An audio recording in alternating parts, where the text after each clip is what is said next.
Et justement, en parlant de confiance en soi, aujourd'hui j'avais envie de partager avec tout le monde, que vous soyez noir, blanc, arabe, pour parler de tout ça finalement, comment se sentir belle quand on est une femme noire, alors que tout autour de nous, que ce soit le regard des gens, la société, tout nous laisse croire qu'être une femme noire, c'est moche. Alors pour ceux qui vont me dire que j'exagère, dites-moi s'il vous plaît, si vous avez déjà entendu la remarque « t'es belle pour une blanche ».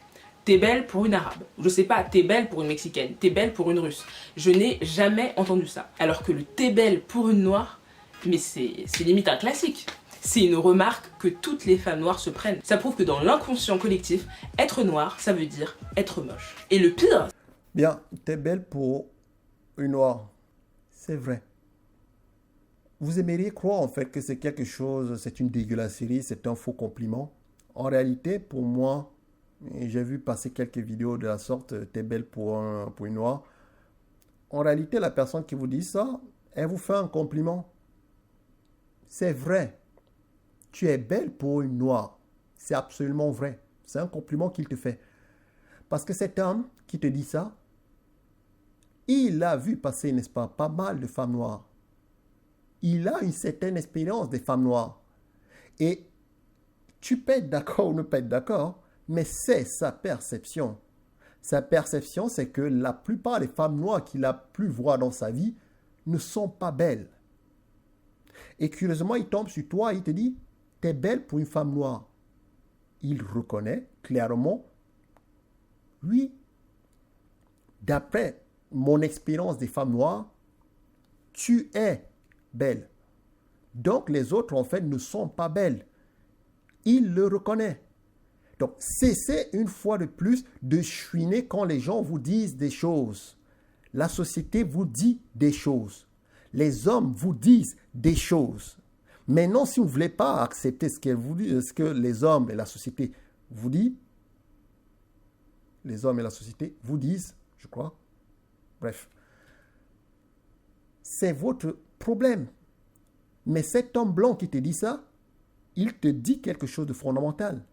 Vous n'êtes pas des modèles en ce qui concerne la beauté. Vous ne l'êtes pas. Toi, tu te distingues, mais le reste ne se distingue pas. Il te dit la réalité. Tu peux accepter, tu peux rejeter et le traiter de raciste et de ce que tu veux, mais il te dit la vérité. Il te dit sa vérité. Donc je peux comprendre que ça te choque. Je peux comprendre que ça te heurte. Et ça meurtrait, moi. Mais contrairement à vous, les femmes noires, nous, les hommes noirs, on ne chouine pas comme vous. On est ce qu'on est. Et c'est curieux parce que, vois-tu, les hommes noirs, on est dans la même merde, entre guillemets, que vous. On n'a pas l'homme noir. Vous êtes beau, vous êtes noir, vous êtes moche, vous êtes beau. Les hommes noirs s'en foutent. Va dire aux hommes noirs, t'es beau pour un noir. Ok. So what? On s'en fout. Ça n'a pas d'importance pour nous. Écoutez ce que la rue vous dit. La rue est en train de vous dire quelque chose. Les hommes noirs, les hommes blancs, les hommes jaunes, les hommes verts, les hommes, tout ce que vous voulez, sont en train de vous dire quelque chose sur votre féminité, sur votre beauté, sur votre comportement. Vous n'êtes pas belle, prise collectivement, s'entend. Mais toi, tu te distingues. Ça ne devrait pas être un motif d'orgueil pour toi de dire, tiens, il m'a reconnu. Ça devrait être un motif en fait de dire, mais pourquoi est-ce que les miennes sont comme ça? Cessez de rejeter, n'est-ce pas, la faute sur les autres. Faites un tout petit peu d'introspection. Remettez-vous en question. Ça aussi, c'est quelque chose que vous ne savez pas faire. Remettez-vous en question. Si des hommes noirs, des hommes blancs, des hommes jaunes, des hommes verts, des martiens vous disent la même chose, vous êtes collectivement, une fois de plus, généralisation. Mais il faut bien généraliser dans la vie. Sans généralisation, on n'arriverait pas à des concepts, on n'arriverait pas, on est obligé de généraliser. Donc si, en général, ils considèrent que les femmes noires sont moches selon les standards de notre époque, bah, ça doit vous interpeller et vous dire, qu'est-ce que je fais? Et ensuite, vous allez prendre une décision. Est-ce que je me conforme ou est-ce que je reste dans mon comportement? Mais ne vous plaignez pas. Si vous vous conformez, essayez de faire le maximum pour justement rester digne en vous conformant. Et si vous avez dit non, je m'en fous, je suis ce que je suis et aimez-moi tel que je suis, bah dans ce cas, cessez de chouiner. En d'autres temps, lorsqu'on était gros, ou lorsqu'on était grosse pour une femme, c'était très bien perçu en Europe. Il y a 100 ou 200 ans, lorsque vous étiez grosse en Europe, c'est un signe, en fait, tout simplement d'aisance. Les hommes appréciaient. Pourquoi? Parce qu'ils se disaient, si je l'épouse, en fait, ma belle famille, elle est fortunée, donc je vais pouvoir m'en sortir. C'est une femme qui mange à son... Voilà, jusqu'à satiété, elle mange très bien, donc elle a une belle vie. Et donc, moi, ça m'intéresse d'être avec ce genre de femme, plutôt que d'être avec une femme qui est toute mince. Et voilà, donc, grosso modo, être grosse, c'était très bien perçu. Ça se voit même dans les peintures, dans les temps anciens. C'est une évidence. Il y a 200 ans, être grosse, c'était bien. C'était dans une société de la disette. Il n'y avait pas beaucoup d'alimentation, il n'y avait pas beaucoup, les gens ne mangeaient pas à la faim, tout le monde était petit, tout le monde était mince, tout le monde était faim. Pas parce que les mecs, ils voulaient être mannequins, mais simplement parce que les mecs, ils ne mangeaient pas assez. Aujourd'hui, on est dans une société de l'abondance, on est dans une société de l'opulence, de l'excès même. Et dans une telle société, être gros, justement, ce n'est plus la norme. Et donc la société rejette les gros. Pourquoi? Parce que les gros ne font pas preuve de retenue. On est dans une société de l'abondance. L'obésité, en fait, devient des stigmates. Dans une société de la rareté, dans une société de la disette, être gros, c'est bien. Dans une société de l'opulence, être gros, c'est mal. Vous pouvez refuser cette réalité, mais c'est ce qu'elle est. Elle est ce qu'elle est. Les hommes perçoivent ça comme cela. Voilà ce que la société dit. Voilà comment est-ce qu'on voit les choses. Et donc, si vous êtes une femme noire et vous êtes obèse dans cette société, ne soyez pas étonnés que les hommes ne veuillent pas de vous. Entendons-nous bien, quand je dis les hommes, je dis des hommes d'une certaine valeur. Parce que, comme vous le savez sans doute, les femmes, votre problème, ce n'est pas la quantité d'hommes que vous pouvez avoir dans votre lit. Même une vieille mémé de, je ne sais pas, 90 ans, si elle fait bien son boulot, elle peut coucher tous les jours avec un homme. Ça, je vous le garantis. 90 ans, si elle a vraiment faim, tous les jours, elle peut trouver un mec pour la fourrer. Donc, vous n'êtes pas, en tant que femme, en fait, votre valeur, ce n'est pas la quantité d'hommes avec laquelle, justement, vous pouvez coucher. Votre valeur, c'est la qualité d'hommes avec lesquels vous pourrez sortir, vous marier, faire des enfants, peu importe. C'est la qualité, n'est-ce pas, des hommes qui est votre mesure, en fait. Si vous êtes une femme obèse, évidemment que vous allez trouver toujours les chèvres. Je l'ai déjà dit plusieurs fois sur ma chaîne. Quand j'étais au Cameroun, il y avait des folles qui dormaient dans la rue, dans la poubelle, des folles qui étaient enceintes. Pour être enceinte, ce n'est pas l'opération du Saint-Esprit, quoi. Je veux dire, il y a un mec qui allait fourrer une folle et qui lui a fait un gosse. Donc, n'importe quelle femme là-dedans, si elle a envie de coucher avec un homme, elle peut coucher avec un homme. C'est la qualité des hommes avec lesquels vous sortez. C'est là où vous êtes jugé. Et le problème des femmes noires, c'est que collectivement, elles sont davantage obèses que fines. On ne va pas se mentir. Je n'ai pas de statistiques pour étayer ce que je dis, mais enfin, j'ai des yeux, j'ai des oreilles. Je veux dire, on vit dans un monde, on a quand même la possibilité, n'est-ce pas, de ressentir les choses. Donc je sais, oui, machin, oui, est-ce que tu tiens les statistiques? Ok, je regarde le monde tel qu'il est. Collectivement, nos femmes sont davantage obèses que fines. Il se trouve qu'on est dans cette société donc de l'opulence, de l'abondance, n'est-ce pas? Et la société de l'abondance apprécie quoi? Elle apprécie la retenue. Et donc les femmes qui sont fines sont les femmes qui sont retenues, oui, pour le coup, mais qui sont choyées par les hommes. Et tous les hommes vont vers ces femmes fines. Pourquoi? Parce qu'elles font preuve de retenue. Elles ne se laissent pas aller. Les hommes, dans cette société, sont appelés à être sportifs. Et donc, lorsque nous, les hommes, pour prendre notre cas, on regarde un Cristiano Ronaldo qui, d'après ce que j'ai entendu, fait 2000 abdos chaque jour, on ne se dit pas, putain, Cristiano Ronaldo, mais enfin, non, appréciez ma brioche c'est mieux. Ah, je suis l'équivalent de Cristiano Ronaldo. Ronaldo, ouais, ok, Ronaldo, mais enfin, regardez-moi, je suis comme Ronaldo. J'ai une brioche. Cristiano, il a le six-pack, mais bon, ça, c'est son problème. Moi, j'ai une brioche, je suis l'équivalent de Cristiano Ronaldo. Non, on est lucide.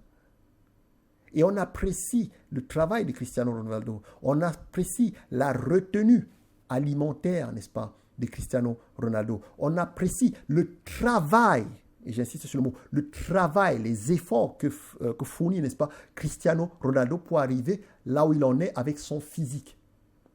Voilà ce que la société valorise aujourd'hui. Le physique de Cristiano Ronaldo pour les hommes. Ou de n'importe quel joueur de football ou de star de cinéma noir que vous appréciez là-dedans. Pour les hommes noirs, peu importe. Parce que je comprends dire le discours. Oui, les blancs, non, non, bref. Okay? Mais voilà le standard. Et donc la barre, elle est là. Et contrairement à vous, les femmes noires, nous, les hommes noirs, on n'essaie pas de baisser la barre à là. Non. Les hommes noirs se disent, bah écoute, il est là.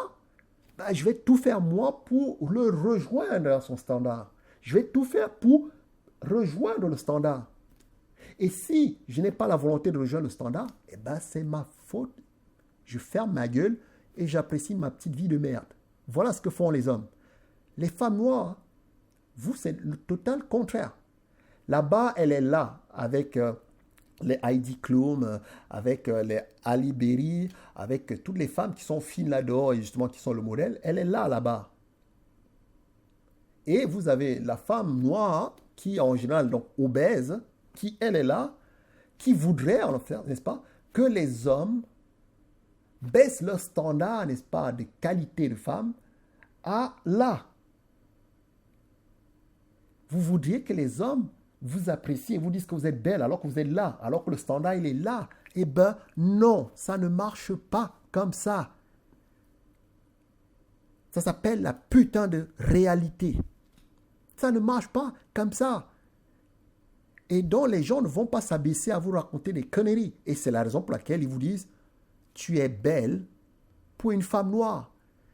Parce que le standard des femmes noires, il est là. Et toi, tu es là. Tu es belle pour une femme noire. Donc, au lieu de chouiner, tu devrais te retourner, regarder tes soeurs et leur dire, les filles, notre standard, il est là, il n'est pas bon. Nous devons avoir notre standard là. Parce que le jour où, collectivement, les femmes noires, vous aurez votre standard là, la société entière, les hommes, n'est-ce pas, vous diront que vous êtes belle. Et ce sera le contraire qui sera dit. Tu es moche pour une femme noire. Pourquoi? Parce que tu n'atteindras pas les standards requis pour la femme noire. Les standards requis pour la femme noire sont là-haut. La femme noire, elle est exigeante. La femme noire, elle fait du sport tous les jours. La femme noire, elle s'entretient. La femme noire, elle n'avale pas tout et n'importe quoi. Elle n'est pas au McDo le matin, midi, le soir. La femme noire ne fait pas 95 kilos, 250 kilos. Non, la femme noire, elle est menue, elle est fine.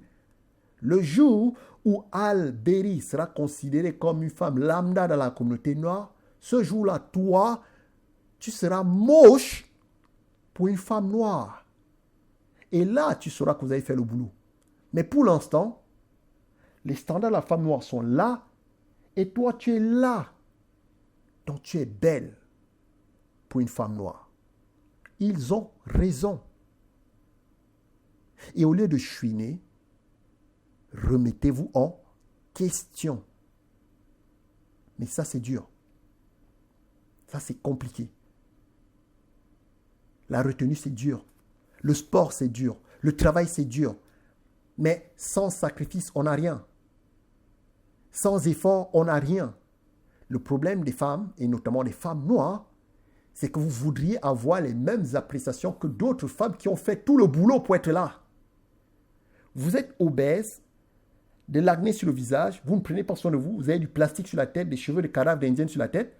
Vous êtes là, ras des pâquerettes de la société, mais vous voudriez qu'on vous apprécie, n'est-ce pas, comme Ali Berry, qui, elle, fait le boulot, qui, elle, est dans la salle de sport, qui, elle, tous les matins, fait 2 heures de sport, qui, elle, contrôle son alimentation, qui, elle, prend le temps de bien dormir, de se reposer, qui, elle, maintient sa féminité. Vous voudriez qu'on vous prenne toutes pareilles. Ça ne marche pas comme ça. C'est qu'il n'y a pas que les blancs et les arabes qui utilisent ce genre de phrases. Le pire, c'est que certains hommes noirs eux-mêmes se permettent d'utiliser ce genre de phrases pour venir draguer les meufs. C'est du genre, ouais, t'es vraiment belle pour une noire. Je sais pas vraiment si je dois rire ou pleurer, mais bon. En tout cas, pour vraiment vous faire comprendre. J'ai du mal à croire ça. Je suis désolé, j'ai du mal à croire. Enfin, qu'il y ait des hommes, n'est-ce pas, qui disent aux femmes noires, t'es belle pour une, tu es belle en fait pour une femme noire, ça pourrait exister. Mais qu'il y ait des hommes noirs qui partent, n'est-ce pas, draguer des femmes et qui leur disent à des femmes noires, t'es belle pour une femme noire, j'ai des doutes. Franchement, j'ai des doutes. J'ai des gros doutes. Mais je reconnais évidemment qu'il y a de plus en plus d'hommes, et je m'en félicite, et de plus en plus de jeunes hommes en fait, qui commencent, n'est-ce pas, à tenir ce discours de réalité que je tiens sur ma chaîne, et qui est fait que justement je suis considéré justement comme un bounty, j'ai eu toutes sortes d'insultes, n'est-ce pas, et je me félicite de voir qu'il y a de plus en plus de jeunes hommes qui commencent à comprendre ce que je dis, et qui commencent à être exigeants, et qui commencent à dire, je ne veux pas sortir avec ces niafous, je ne veux plus sortir avec donc ces femmes obèses, j'en ai marre donc de me satisfaire de peu, de me contenter de peu, et de considérer que le peu que j'ai dans ma communauté, c'est quelque chose d'absolument exceptionnel. Il y en a de plus en plus d'hommes, justement, qui sont exigeants, et c'est quelque chose qui me rassure pour l'avenir. Parce que peut-être que le salut des femmes noires viendra des hommes noirs. Peut-être que si davantage d'hommes noirs commençaient à dire, tant que vous n'avez pas remonté vos standards de beauté, de qualité de femme, là, on ira voir ailleurs, on vous méprisera, ou bien on vous utilisera tout simplement comme des vides couilles. Je pense qu'il ne se passera rien. Il faut que vous preniez conscience. Et peut-être que ça passera par les hommes noirs, mais j'aurais aimé, en fait, j'aurais sincèrement aimé que ça passe par vous-même, que vous ayez un examen de conscience et que vous disiez collectivement, nous ne pouvons pas accepter d'être des barils, en fait. Okay? On va essayer de s'affiner, on va essayer de se prendre en main et on va essayer d'augmenter, n'est-ce pas, notre qualité de femme. Parce que la réalité, c'est quoi? C'est quand vous perdez, en fait, 30, 40, 50 kilos, votre valeur sur le marché monte. La qualité des hommes qui vont vous draguer sera meilleure que si vous restez obèse, au ras des pâquerettes. Donc, c'est tout bénéfice pour vous d'augmenter votre valeur de femme. C'est tout bénéfice. Vous restez là en bas, vous allez voguer avec les sous-merdes justement qui vous draguent. Vous serez des princesses, des déesses pour ces sous-merdes.